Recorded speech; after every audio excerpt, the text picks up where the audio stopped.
Be careful in Jamaica, the Canadian government's warning to its citizens. Good evening and thanks for joining us for Primetime News and a special welcome to our viewers on onespotmedia.com. I'm Janella Precious. And I'm Doreen Samuels. Also this evening, St. Thomas residents on the scaled-down South Coast Highway. A joyride turns deadly. Consumers could get massive payout even as no one is held responsible for bad gas. And in the business day, government moving to expand electricity generation. There's also sports commentary, e-prime and weather in this newscast. But before the break, the feedback question.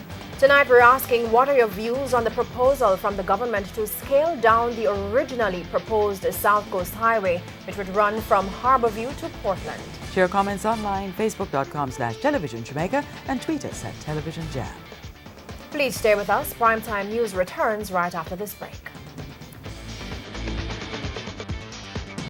News